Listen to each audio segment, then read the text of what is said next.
Next speaker is Dr. Amee Yajnik. Ji, Madam.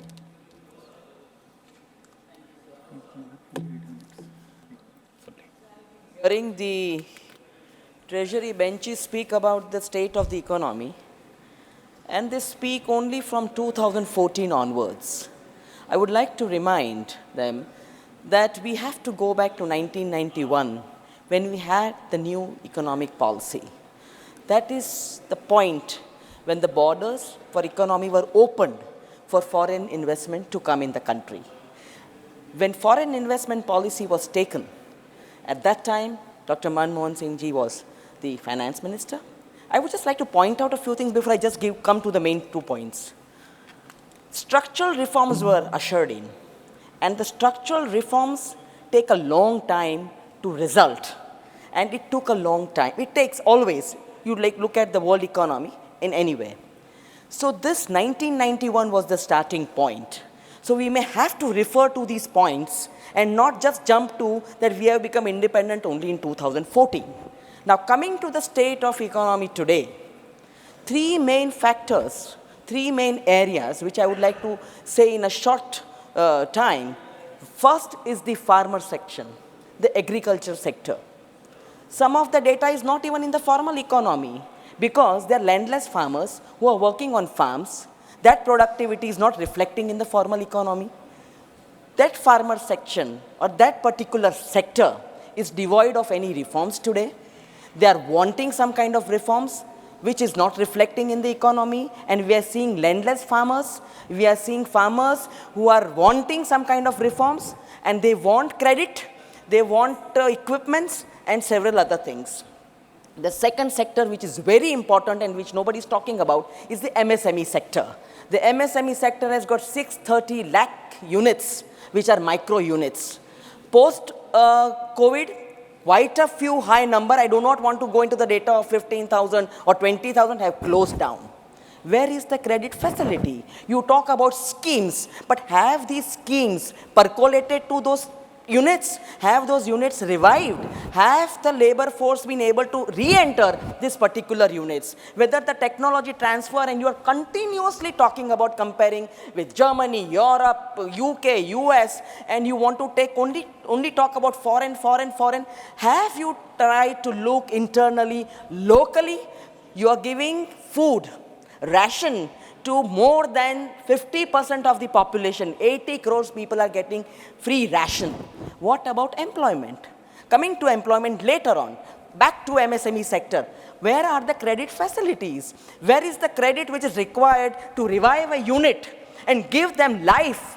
And this MSME sector is the backbone of the economy. And you are not speaking about this backbone of the economy. You are not speaking of the MSME sector. You are not talking about technology transfer to this particular section. And you are not even having the right data on the MSME that whether they are surviving, they are going to revive, or they are going to see that the economy gets strengthened. Sir, the third is the gig workers. We have not got a workforce which is regular. They don't even get retirement perks. They don't get any health care because they are gig workers. You talk about these gig workers, they are not regular workers because industry does not employ them. You have graduates who come out of universities because you have got tremendous universities flourishing, private universities. And you have got different economic education policies for these universities. The graduates who come out are unemployed youth. Why are the youngsters of our country going abroad? I do not want to give the numbers that form the diaspora outside, but what about looking internally at our economy? All the data which is coming is foreign direct investment, export, but then you have to look at what has happened to export and import. The export has gone down, you are importing. So where is Make in India? Where is Make in India? And let me tell you, sir, all these schemes which they are naming, they were started by UPA. This National Manufacturing Policy 2011 became Make in India. Now, if you're making in India, where are the products? What are you doing? Why is there so much import of these components? Why are you not manufacturing? Why are you not employing your youth? Why are you not equipping them so that the economy becomes sound? And you go on talking about third largest economy. So let me tell you, sir, that our country became the third largest economy in purchasing power parity in 2011. This indicates that India's overall economic output, adjusted for the relative cost of living, was the third highest in the world. This shows that it implies that a higher standard of living for Indian citizens. Today, we talk about poverty, but we do not have poverty alleviating programs. On the contrary, we are making them handicapped by giving rations. We are not equipping them, we are not empowering them to become able-bodied people who can be employed. You are not creating employment opportunities, but you want to talk about schemes that you have renamed.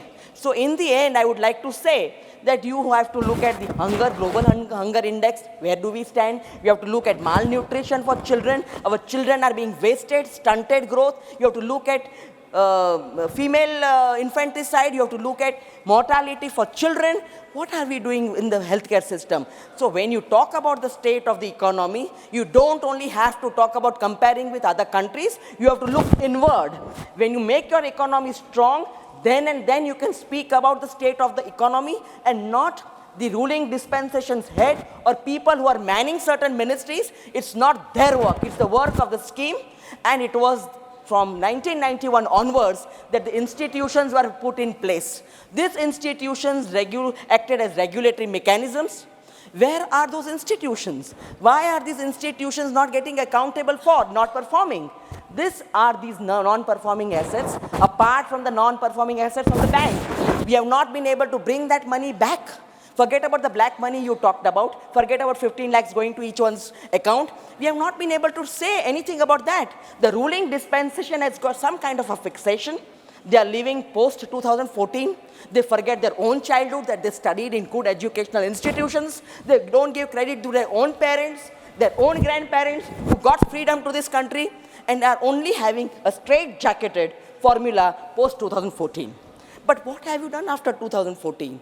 Where is that education required? Where is the skill which is required to equip our youngsters to see that they become good employers, they can also create employment for other people? Where is that economy's backbone? MSME, where have you done that revival? You talk about portals, Digital India, where is that computer education? And what are these portals doing? The data on Udyam portal shows that the industries that closed down, the MSME, there is no detail. The licenses got cancelled. They couldn't revive. And they're all sitting. What about the cooperatives? You want to start at the local level, at the village level. They don't get revived. You want to give employment to women. Where are the women getting employment? They have not got a re-entry in the workforce. They cannot get back in the workforce post-COVID. They're sitting at home.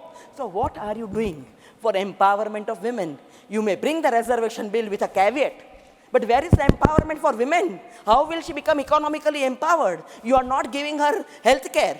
You are not giving her meals which are nutritious. So, sir, these are the factors which need a proper data. Where is the data, sir? There is no data. Where are those institutions providing data on all these indicators?